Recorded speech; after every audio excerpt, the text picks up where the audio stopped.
حامد میر، شیخ رشید، عمران خان، نواز شریف اور اس طرح کے للو پنجو ہمارے گھروں سے نکل آتے ہیں.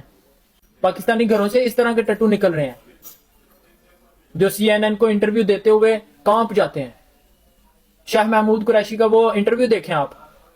سی این این کی اینکر نے ایک لفظ بولا ہے، شاہ محمود قریشی کہتا ہے نو نو نو نو، میرا یہ مطلب نہیں تھا. تو تمہارا کیا مطلب تھا پھر؟ مسلمان کو تو مطلب وہی تھا جو تم نے پہلے بات کی تھی. سی این این کے اینکر نے جب تمہیں کہا کہ تم کسی قوم کے خلاف بات کر رہے ہو، اسی ٹائم نہیں نہیں نہیں میرا یہ مطلب نہیں تھا، تو میرا وہ مطلب تھا. شاہ محمود قریشی کی وہ ویڈیو دیکھیں آپ. اور انٹرویو اتنا خبیث ہے، انٹرویو دینے کے بعد کہہ رہا ہے کہ میں نے انگلش میں انٹرویو دیا ہے. ڈرپوک. سی این این کے اینکر نے ایک لفظ بولا، شاہ محمود قریشی ڈر گیا. اس اینکر کو پتا تھا شاہ محمود قریشی پاکستانی ہے اور پاکستانی ڈر جاتا ہے. شاہ محمود قریشی ڈر گیا. اور یہ جو مفتی تقی عثمانی صاحب کہہ رہے ہیں نا پاکستان کے خلاف بغاوت کرنا کھلی بغاوت ہے، میں اس کے حق میں نہیں ہوں. پاکستان کے خلاف بغاوت کرنا جائے عبادت ہے. اللہ کے علاوہ کسی اور کی حکومت ہے، اس حکومت کے خلاف بغاوت کرنا عبادت ہے.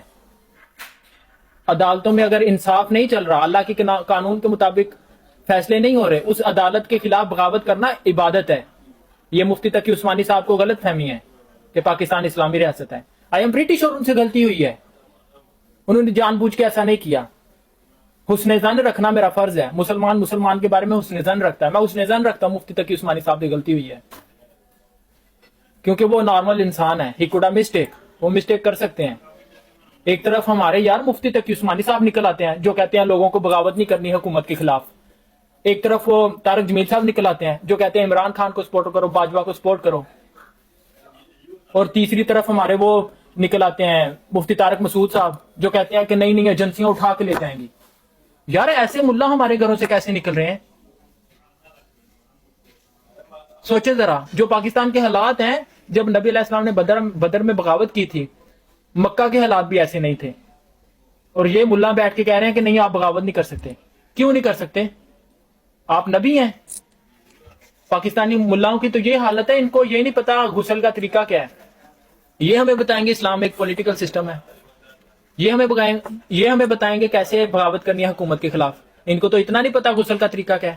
آج آپ پاکستانی کسی مولوی سے پوچھیں نا جا کے کہ غسل کا طریقہ بتائیں سر، تو آگے سے بولے گا فقہ حنفی میں یہ ہے، فقہ شافی میں یہ ہے، فقہ بریلوی میں یہ ہے. اس کو کہنا بھائی یہ فقہ شکا اپنے پاس رکھ، نبی علیہ السلام نے جیسے غسل کا طریقہ بتایا ویسے اس طریقہ بتاؤ. یہ فقہ شکا نہ ہمیں سناؤ. پاکستانی ملاؤں کی یہ حالت ہے، ان کو غسل کا طریقہ نہیں پتا.